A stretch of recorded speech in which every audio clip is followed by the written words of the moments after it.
The mouthful of grass. Deep in the emerald woods, a great sickness had arrived. The trees drooped, the berries turned bitter, and all the animals felt tired and weak.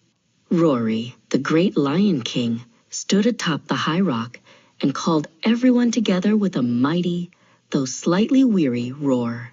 He knew something had to be done to save their home. Rory looked down at his advisor, Slythe the fox, who was waiting at the base of the rock. "The heavens are angry with us," Rory announced to the gathered crowd. "To stop this sickness, we must find the animal who has done the worst thing. That animal must leave the forest forever, so the rest of us may heal." Slythe nodded, his bushy tail twitching as he began to think. Rory began the confessions first. "I have been very greedy," he admitted to the woods. "I have eaten many plump sheep, and once I even chased a shepherd through the hills just for fun. I suppose I am a very bad lion for doing such things." He looked down at his large paws, waiting for the others to gasp in shock. But Slythe the fox bowed low and shook his head. "Oh, great king, eating sheep is not a crime for a lion. It is your right as a ruler, and that shepherd was probably very rude anyway. You are far too important to the forest to be guilty of anything." Rory felt much better and sat up tall, his golden mane shining once more. Then Lupus the wolf stepped forward to share his sins. "I have also been bad," he growled, trying to look sorry.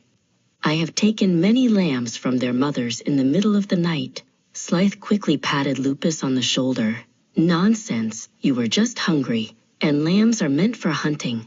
You are a brave warrior, not a criminal." Finally, it was the turn of Bray, the humble donkey. Bray worked hard every day carrying heavy logs for the other animals and never complained. He stepped forward into the center of the clearing, his long ears drooping low. "I try to be good," he whispered softly, "but I do have one secret I must share with you all."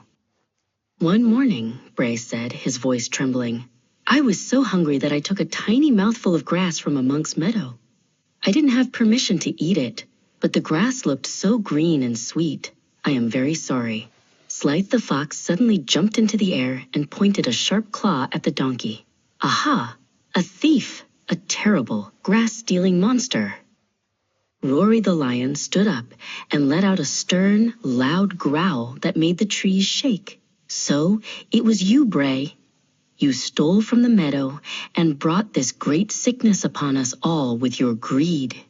Bray looked up at the king, his big eyes wide with surprise. He could not believe that a mouthful of grass was worse than what the others had done.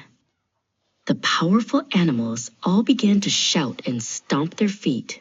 They didn't care about the sheep or the lambs anymore.